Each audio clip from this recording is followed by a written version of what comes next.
कटनी जिले के रीठी जनपद से ग्राम पंचायत कठौतिया के सरपंच और ग्रामीणों ने जन सुनवाई के दौरान जो मुद्दा उठाया वह न सिर्फ कानून व्यवस्था बल्कि सामाजिक ताने बाने के लिए भी एक बड़ा खतरा बनता जा रहा है। मंगलवार को जन सुनवाई के दौरान जब कठौतिया ग्राम पंचायत से आए सरपंच और कुछ वरिष्ठ ग्रामीणों ने शिकायत की कि भदनपुर गांव में अवैध रूप से शराब की खुलेआम बिक्री हो रही है।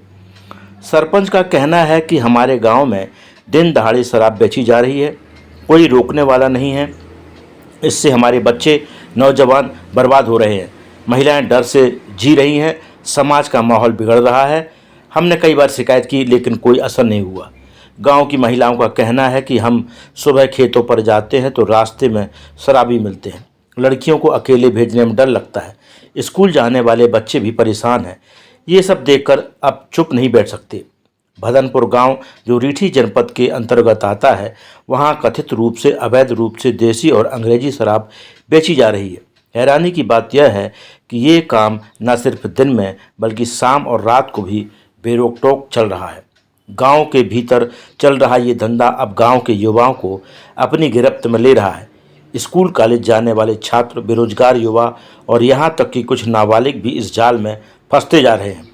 सरकारी आंकड़ों में भले ही यह मामला दिखाई न दे, लेकिन ज़मीनी सच्चाई यह है कि शराब की अवैध बिक्री रीठी जनपद की 56 ग्राम पंचायतों के प्रत्येक गांव में बिक रही है और गांवों को भीतर से खोखला कर रही है। खासकर आदिवासी और ग्रामीण क्षेत्रों में इसका असर सबसे ज़्यादा देखने को मिल रहा है। प्रशासन के अधिकारियों का वही रटाया रटाया जवाब होता है कि आपकी शिकायत को गंभीरता से लिया गया है। एसडीएम, थाना प्रभारी और आबकारी विभाग को संयुक्त कार्रवाई के निर्देश दिए जाएंगे। यदि कोई दोषी पाया जाता है तो कड़ी कार्रवाई होगी। जन सुनवाई के दौरान अधिकारियों ने भरोसा दिलाया कि इस अवैध धंधे को खत्म किया जाएगा, लेकिन क्या यह भरोसा जमीन पर हकीकत बनेगा? गांवों की तस्वीर बदलनी है तो सबसे पहले वहां के युवाओं को नशे से बचाना होगा और इसके लिए ज़रूरी है कि इस तरह के नशे के गोरख धंधे पर तात्कालिक रोक लगे।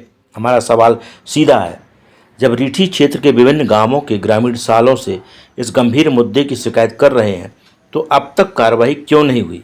क्या प्रशासन वाकई इस पर सख्त कदम उठाएगा या यह भी एक और जन सुनवाई की फाइलों में दब जाएगा? कौन है इस अवैध धंधे के पीछे? क्यों नहीं होती समय पर कार्रवाई? क्या राजनीतिक संरक्षण प्राप्त है माफियाओं को? आशा है कि अब जब ये आवाज़ प्रशासन तक पहुंच चुकी है तो ठोस कार्रवाई होगी। हमारी कोशिश है हर उस आवाज़ को मंच देना जो दबा दी जाती है। अगर आप भी ऐसी किसी समस्या से जूझ रहे हैं तो हमसे जुड़ें, यही समय है बदलाव लाने का।